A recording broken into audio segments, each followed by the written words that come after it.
নমস্কার, কেমন আছেন সবাই? আশা করি সকলে খুব ভালো আছেন ও সুস্থ আছেন। আমার নতুন একটা ভিডিওতে আপনাদের অনেক অনেক ওয়েলকাম।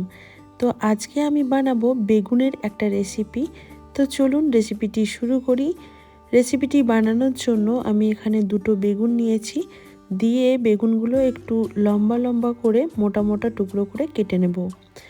আর কাটার পর ভালো করে ধুয়ে নিয়েছিলাম। এখন আমি বেগুনের মধ্যে লবণ আর হলুদ মাখিয়ে ঢেকে রেখে দেব। এই লবণ আর হলুদ মাখিয়ে যদি বেগুন রেখে দেওয়া হয় 1 ঘন্টা মতো বা আধ ঘন্টা মতো, তাহলে কিন্তু বেগুনটা ভাজার সময় তেল খুবই কম লাগে, এক্সট্রা জলটা বেরিয়ে যাবে। তো দেখুন 1 ঘন্টা পর আমি বেগুনটা খুলে দেখলাম, তো দেখুন কতটা জল বেরিয়েছে। এই জলটা ফেলে দেব, দিয়ে বেগুনগুলো একটা পাত্রে তুলে রাখবো।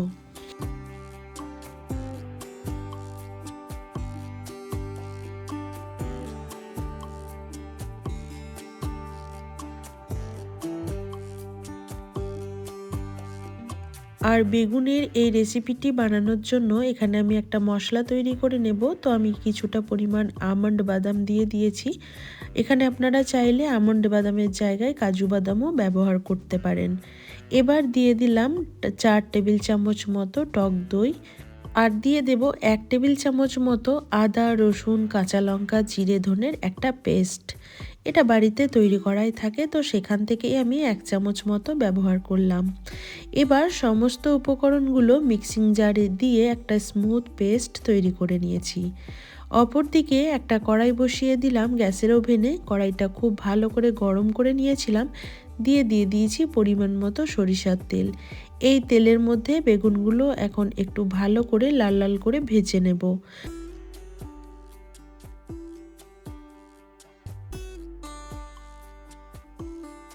আর শীতকালে তো বেগুন খুবই সফট হয় আর খুবই কচি থাকে।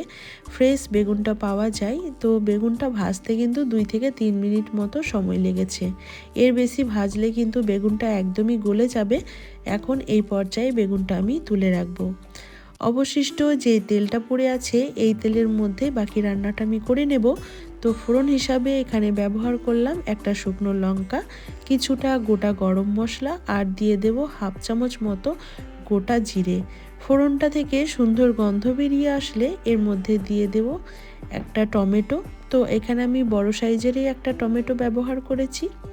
এবার টমেটোটাকে 1 মিনিট মতো একটু নাড়াচাড়া করে নিলাম। দিয়ে যে পেস্টটা আমি তৈরি করে রেখেছি সেই পেস্টটা দিয়ে দেব।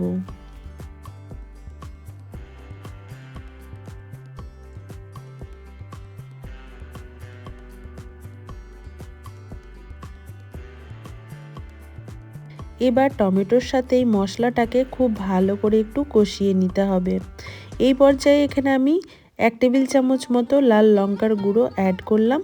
আর এই রান্নাতে কিন্তু আর এক্সট্রা করে কোনো হলুদ দেব না। প্রথমেই আমি বেগুন ভাজার সময় যেটুকু হলুদ ব্যবহার করেছি, ব্যাস ওইটুকুই এই রান্নাতে আমি হলুদ ব্যবহার করব। দিয়ে দিয়েছিলাম পরিমাণ মতো লবণ। দিয়ে মশলাটাকে একটু ঢাকা চাপা দিয়ে খুব ভালো করে কষিয়ে নিচ্ছি। ঢাকা দিয়ে মশলাটাকে একটু কষিয়ে নেব। দেখুন মশলা থেকে তেল ছেড়ে গেছে। এখন এই পর্যায়ে আমি গ্রেভির জন্য পরিমাণ মতো জল অ্যাড করে দেব। মশলাটাকে কিন্তু খুব ভালো করে কষিয়ে নিতে হবে, না হলে কিন্তু এই রান্নার টেস্ট পাওয়া যাবে না।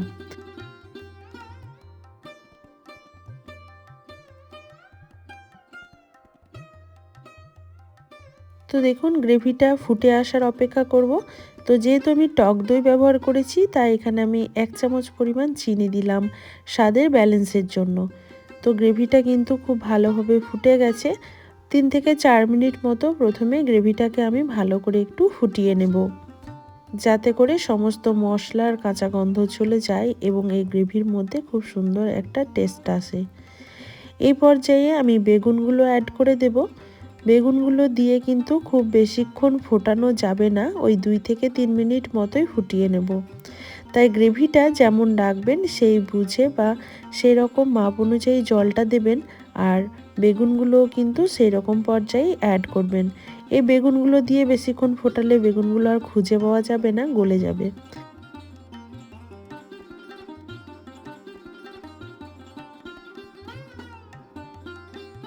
2 থেকে 3 মিনিট মতো খুব ভালোভাবে আমি ফুটিয়ে নিয়েছি বেগুনটা দিয়ে ঝোলটা।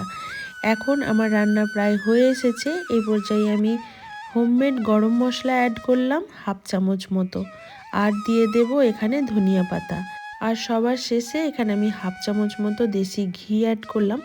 এতে স্বাদ এবং গন্ধ দুটোই কিন্তু খুব সুন্দর আসবে।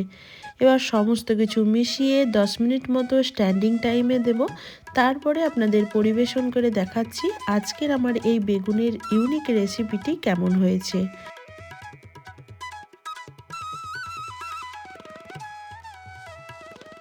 তো দেখুন স্ট্যান্ডিং টাইমে রাখার পর দেখে কতটা লোভনীয় লাগছে। চলুন আপনাদের পরিবেশন করে দেখাই। আর এই রেসিপিটি বন্ধুরা আপনারা ভাত বা রুটি সবার সাথেই কিন্তু পরিবেশন করতে পারেন।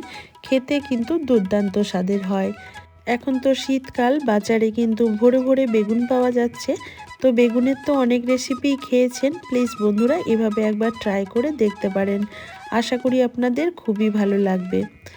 তো চলুন আজকের ভিডিওটি এই পর্যন্তই। ভিডিওটি কেমন লাগলো অবশ্যই একটা কমেন্ট করে জানাবেন। ভালো লাগলে একটা লাইক করবেন। সবাই ভালো থাকবেন, সুস্থ থাকবেন। আবারও দেখা হবে নেক্সট কোনো ব্লগ বা ভিডিওর সাথে। আজকের মতো এই পর্যন্তই বন্ধুরা, টাটা।